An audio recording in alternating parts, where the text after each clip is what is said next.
The biggest shock of the decade, Chanda, what was it for you?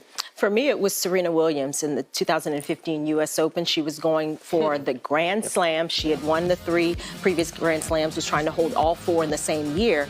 And up against VINCI in the semifinal, we thought it was a shoo-in. We thought for sure that was going to happen. And it wasn't only that she lost that match, but it was the way she lost it. She was up.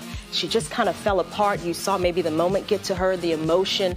And, you know, of course, PETRA went on to win that year's U.S. Open. That was another surprise, but it was Serena Williams. She didn't play again, I believe, the rest of the year, but that was a big disappointment. It was, and I think even going into the match, she had never lost to VINCI, and that kind of matchup, okay, some players, they don't like players that slice. For Serena, that had never been a problem. She was always able to kind of take advantage of that, overpower opponents like that, but you could see her in that third set, and we've never really seen this from Serena. You could see how much that moment and that goal was for her. And you could see she just couldn't play her normal level tennis. And just sitting there, it was just, everyone was stunned in Arthur Ashe Stadium. And hopefully Flavia Pennetta sends VINCI a holiday card every year because she got Serena out of the way, and then Pennetta wins the title and retires a Grand Slam champion. What was a big shock for you, Jim? Kind of along the same lines related to holding all 4 of the majors. 2016, Novak Djokovic finally wins Roland Garros, and he's holding all 4 at the same time.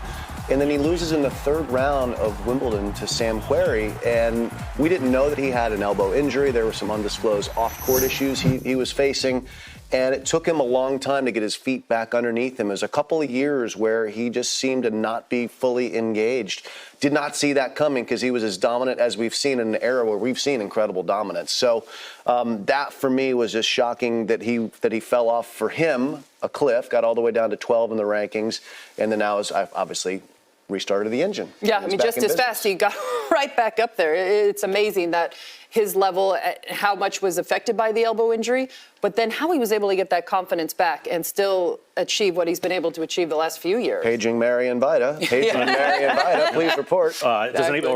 No longer paging Pepe Imaz. Does anybody remember him? A footnote to the decade for Novak Djokovic. Lindsay, what's your surprise, shock story? Yeah, my biggest surprise, I'd like to say my feel-good story was the Petra Kvitova return. I mean, all of us were horrified in December of 2016 when we learned of the attack in her home, how she fought off her attacker, almost lost her hand in the aftermath. We saw her come back to the court about 7 months later at the French Open. It was an emotional time for everybody, just watching her walk back out on the court and try to compete. And then January, fast forward 2019, she's 1 set away from becoming the #1 ranked player, winning another Grand Slam. I think we've got a few more great years of Kvitova, but how hard she fought and everything she went through to get back on the court was an amazing story this decade. I mean, it was discussed not very much in public, Jim. She did not have full feeling in her hand when she started to come back. Yeah, which is just incredible when you think about how much you need, obviously, all of that when you're playing tennis. She's a remarkable athlete, but the mental toughness that she's shown is what stands out for me.